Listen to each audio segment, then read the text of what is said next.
All right, let's get right into it. Today we are tackling one of the most misunderstood times in American history, Reconstruction. But we're not just going to rehash the old story. We're going to look at it through the incredible mind of W.E.B. Du Bois, who had this radical idea that its collapse wasn't some accident, but a deliberate, calculated takedown. You know, the story most of us learned in school is, well, it's pretty simple. It goes something like this. After the Civil War, the attempt to rebuild the South was a total disaster. A mess of chaos, corruption, and just plain bad government. Especially, the story goes, from the newly freed African Americans. It's always framed as a big, embarrassing failure. But what if that whole story is just wrong? Du Bois comes along and asks this bombshell of a question. What if this wasn't about chaos at all? What if the real story was a counter-revolution of property? A coordinated fight by the wealthy, both in the North and the South, to absolutely crush a new, rising tide of real democracy. To really get what Du Bois is saying, we have to look at the whole picture of the era. See, his first big point is that the post-war years weren't just corrupt down south. They were corrupt everywhere. The entire country, as he put it, was caught up in a nationwide orgy of theft. So take a look at this. It's basically a national rap sheet, and it's so important to see this before we even talk about the South. The Tweed Ring in New York, we're talking about them stealing what would be billions in today's money. The railroad scams, even Congress had to admit it was a national triumph turned to bitterness and shame. This wasn't just a few politicians with their hands in the cookie jar. We're talking about cabinet secretaries, U.S. senators, all on corporate payrolls. Du Bois lays all this out to make one thing crystal clear. Corruption wasn't a Southern problem or a Black problem. It was an American problem. And here's Du Bois himself just laying it out for us. He wrote that this wasn't about one party or one place. No, it crossed all lines of party, geography, class, and race. In his words, it was the disgrace of a whole nation. So blaming it all on the new governments in the South, that's just missing the forest for the trees. Okay, so if the South wasn't some unique den of corruption, then what was really going on down there? Well, this is where Du Bois says something truly revolutionary was happening, something he called a dictatorship of labor.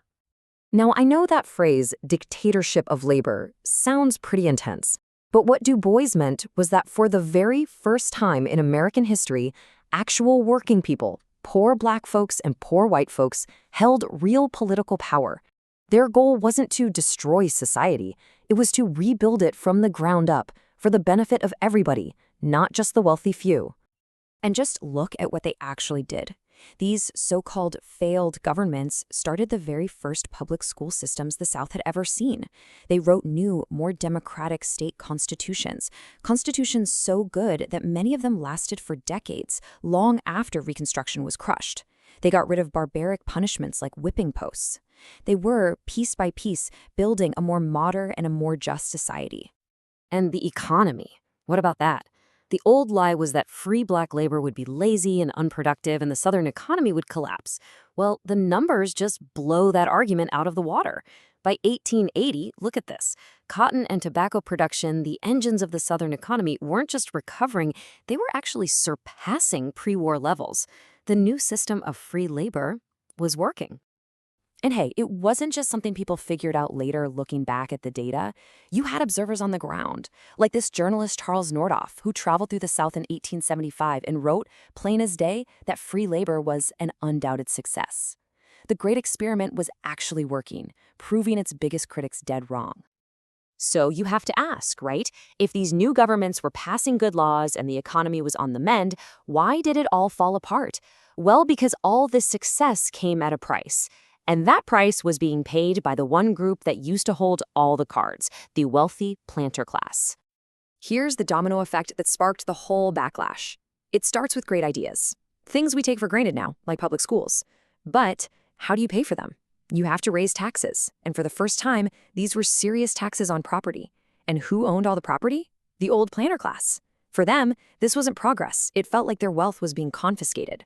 And that is what united property owners from New York to New Orleans to destroy this new democratic movement. And this, right here, gets to the absolute heart of the conflict.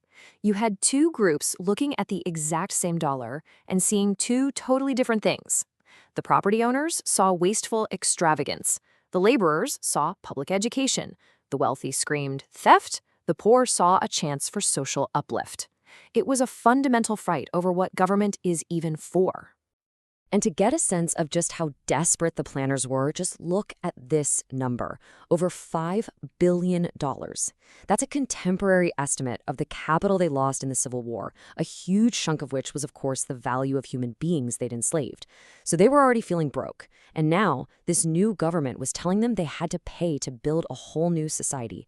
Their resistance wasn't just political, it was existential. So the property owners had a massive problem. They were losing the argument on taxes and on democracy.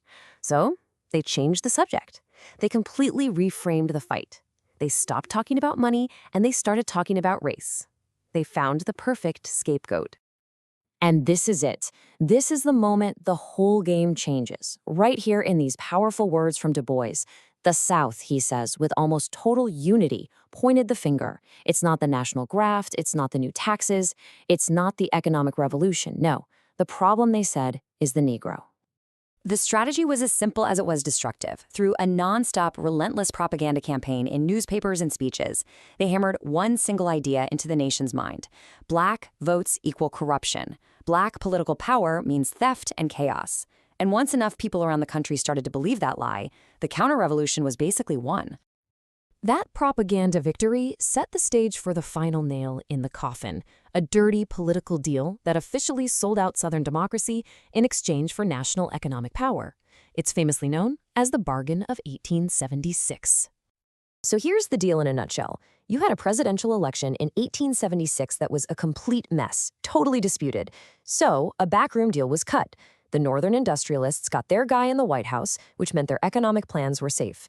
And in return, the Southern planter class got the one thing they wanted more than anything else, the removal of federal troops, the very soldiers who were protecting black civil rights. The army packed up and left. And just like that, the entire democratic experiment was over. But you have to know, this dream of a truly multiracial democracy, it did not go down without a fight. The story of Senator Charles Sumner is just heartbreaking, and it shows you exactly what was being lost. For years, he fought tooth and nail for a big civil rights bill to guarantee equal access for everyone. But as you can see here, at every single turn, he was attacked, he was blocked, he was even censured by his own state, all while his health was failing. And then, on his deathbed, his very last words were this desperate plea to his friends: don't let it fail. His fight just puts a human face on this huge political tragedy. It was the end of a beautiful, powerful ideal that an entire war had been fought over, and now it was just being traded away.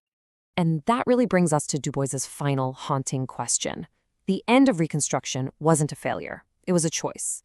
It was a choice to give up on the promise of democracy for all in order to protect the interest of property.